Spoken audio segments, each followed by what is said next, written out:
Good morning, everybody. I hope this video finds you well. Today I want to talk a little bit about the commonality of thought. Essentially, we are waves. If you break everything down, we're composed of atoms, and atoms are composed of composed of particles, and particles are defined as waves. So basically, we're all waves, and it manifests because we see with our eyes as something substantive, but really, it's everything. It's thought. Waves and thoughts are waves, and we are never taught how to pick up on thoughts. We're taught on how to see things, grasp things, walk on things. We're taught on how to eat things, but we're never taught on how to receive and transmit thoughts. That's the realm of the ESP, don't you know? The spooky stuff. Woo! Right? Most people who can pick up on these thoughts do so because they have been exercising their psychic muscles or they're attuned to the sources. But most people can't. If you're a sensitive person, you can pick up on the thoughts of others, or at least the emotional impacts of those thoughts. And I argue that everything is possible in this world, provided you set yourself a goal and you work towards obtaining that goal. And in the case of being able to transmit thoughts and receive thoughts, yes, you can do that. I'm going to give you a couple of stories. The first story took place when I was attending university, and I was over at a house where a bunch of my friends were living at the time, and everybody's watching television. They had like 4 sofas kind of grouped around, sofa, and everybody's kind of having a couple of beer, and there's a game going on. People are talking and smoking joints and stuff, you know. This is the 1970s. And there's a pretty girl. I never saw her ever before. She was sitting there on the corner, just kind of sitting there. She didn't notice me at all. And I'm drinking my beer. And I just thought, boy, I wish I'd get to know her. And suddenly, I don't know what I did, but this thought formed in the front of my head that I would like to know her. And then it just, boom, hit her. And she was like, huh? I just picked up my beer like this, even though I'm smiling because I knew exactly what happened. I pretended. And for the rest of the hour that I was there, she just stood at me. She just sat there gawking at me like, and I'm just, okay. I found out later that she had told our mutual friends that she thought I was psychic and that I could read minds and talk to people. They thought that she was just doing drugs. But I know the truth. At that point in my life, I was very shy of girls, and I was very focused on becoming an aerospace engineer, so that I could go ahead and fly those Navy planes and eventually become an astronaut. So I was very, very focused person. And I didn't have really time for girls, but I really should have made the time, don't you know?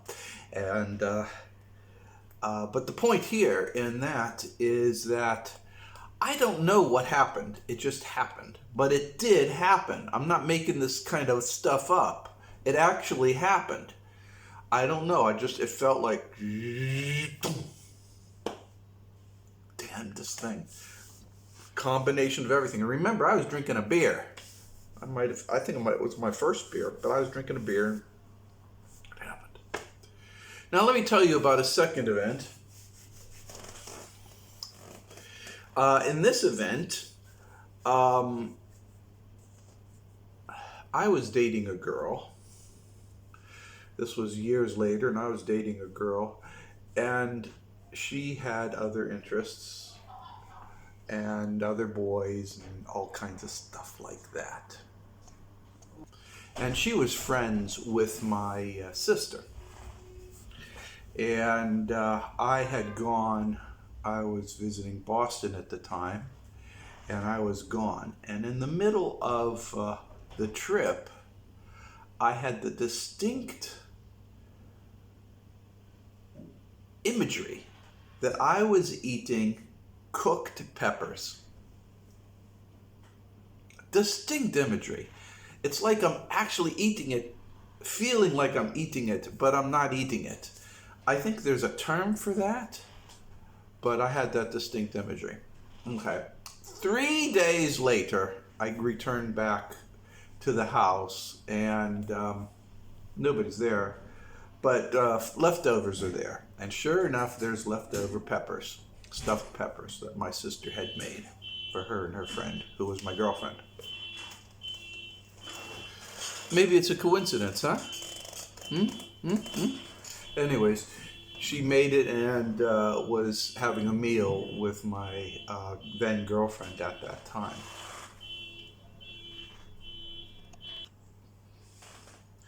Let's fast forward 20 some years in the future.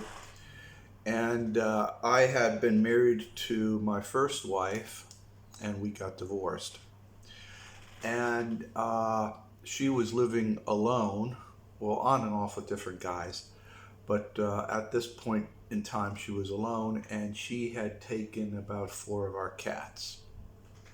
She was living in an apartment in Butler, Pennsylvania, with 4 cats, 4 of my old cats. And at that time, if you recall my story, my first wife had a mental illness. She was bipolar, or she was schizoaffective, which has the effects of bipolar plus schizophrenia. So you got the 2 really nasty mental illnesses combined together in one glorious clusterfuck. And she had this illness, and she was living off alone with her cats. Well, I had lost contact with her, let her go on her own way. She's seeing guys and then breaking up with them, seeing guys and breaking up for them. And for a while there, I was trying to, she would be coming to me, so she'd get all the good stuff with the guy. When they'd be fighting, she'd come to me and give me all the bad stuff. I had to tell her, look, you don't get to have the good stuff and then give me the shit anymore. You can give me good stuff and shit, or nothing.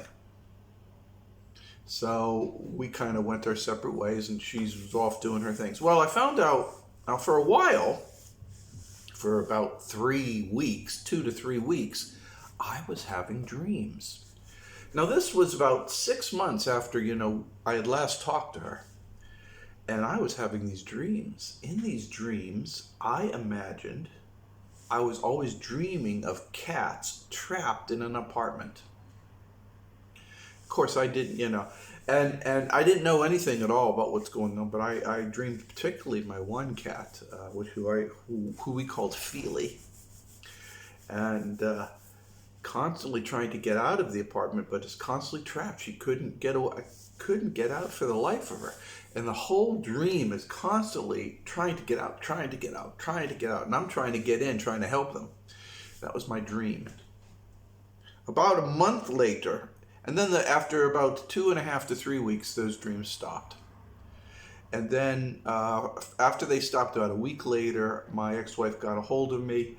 She told me that she had tried to kill herself, and she was taken to the hospital, and they locked the cats in the apartment for like 3 weeks. Was I emotionally in tune with the cats, or were the cats trying to broadcast it to me? I don't know. But the point in this entire saga is that thoughts can be picked up by others. I relate the story about Napoleon Hill in his book, The Magic of Thinking Big. I think it was Napoleon Hill. Anyways, he talked about how there was a salesman and they had this great sales with a customer, and then everything was going good, so they went over to the meal. They went and had a meal, and they got totally shit-faced and totally spent the entire evening making fun of this customer. Just totally shitting on the customer. How stupid he was, what a dupe he was, blah, blah, blah, blah, they're going to get rich. And then the next day the customer calls him and says, I canceled. I changed my mind. I'm not going to do business with you because I have a bad feeling. I have a bad feeling of working with you. Yep. Things you have to pay attention. And I'm going to give you another example. And in this example, this was the night before I was arrested in Maumelle, Arkansas. And of course, I didn't know any of this was going down. I had just gotten back from a long, it was like a 33-hour flight from China. I managed to make it back to my home. I arrived at my house and it was completely empty. And so I was sleeping on some old clothes on the floor, on the carpet. And my house was, the appliances are ripped out of the walls. There was no light bulbs, it was just really, anyways. And that night, in the middle of the night, I woke up with this terrible feeling, this awful feeling. Felt like molten, grisly shit was being poured into my body. It was just this horrible, awful feeling, and I wanted to flee. I wanted to run. A terrible, awful feeling. And I just wanted to get the hell out of that house. I even got up and was looking around. There was nothing there to do anything. I should have just picked up and going. Then in the morning, of course, they came and arrested me as I was leaving to go to work, first thing in the morning. But the point is, I felt that shit was happening. They must have made a really bad description because it felt terrible. All this shit was going down on me. I felt it. So I'm going to give you, and that reminded me of a story I read called 11,000 Days. This guy, he was selling drugs in Thailand, and the night before he was arrested, he had this nasty feeling like bad things are going to happen. And he got up in the middle of the night and he was going to flush all his heroin down the commode. But then he thought, it's just my imagination. 5 o'clock in the morning, police busted down the door and arrested him. He ended up doing something like 20-something years. I forget what it was. I mean, 11,000 days in Thailand prison.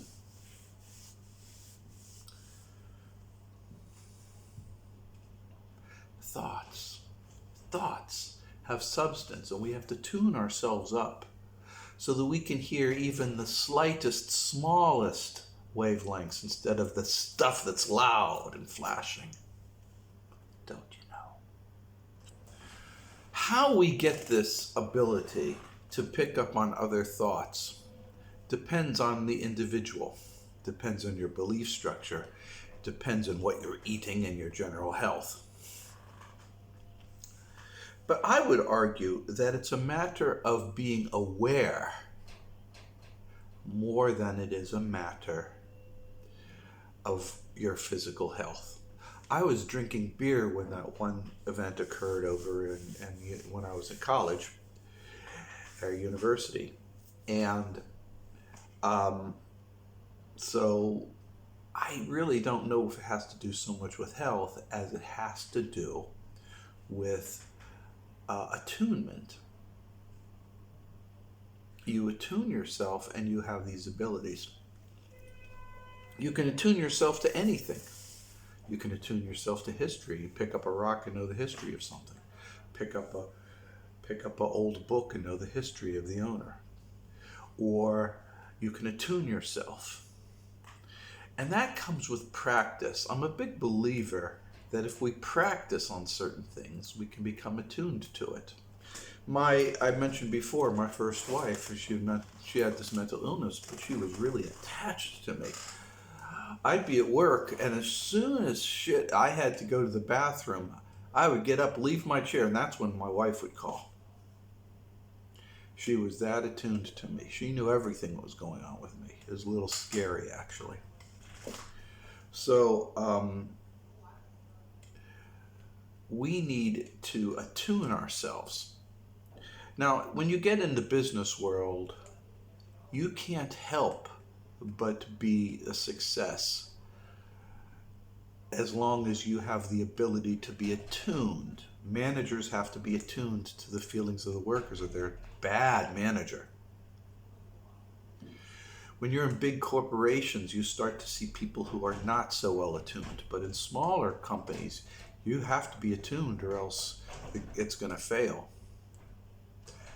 And this attunement is very, very important.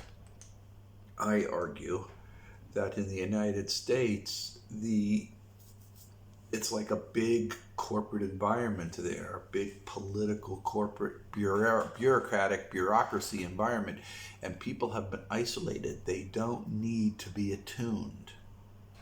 All they need to do is do the money-making efforts to generate revenue for their own personal needs. They're not attuned to anybody else. And because of that, they're able to do heinous crimes and do bad things because they don't feel the effects of them. Well, on an individual basis, you can feel these effects. That's why psychopaths and sociopaths are very dangerous, because they don't have any attunement. They can't feel the effects of what they do and how it hurts another person. They don't see that calling a person a bad name hurts their feelings when they're young. And people who are on the internet right now, trolls and just slime balls, say nasty, nasty stuff just for the fun of it to hurt other people's feelings. They're not attuned. To survive in the future, to survive in this world, you need to be attuned. Whether it's in business or whether it's with your family, you need to be attuned to the needs of the family members in your community, as well as attuned to what you're doing. Because, like I said, if you wake up in the middle of the night with a very bad feeling, like in that one movie, Platoon, and this guy, the platoon is based in the middle of Vietnam jungle. The guy's saying, I got a bad feeling. I got a bad feeling. I got to leave here, man. I got a bad feeling. You got to be attuned to understand what the hell's going on. That guy who had that feeling knew sure as shit that there's a massive buildup coming on, and they're going to be slaughtered, which did actually happen. All right, that's my little lecture for today. I hope that you got something out of it. I can't give you direction on how to improve your attunement, just that it's a matter of practice. Focus and practice.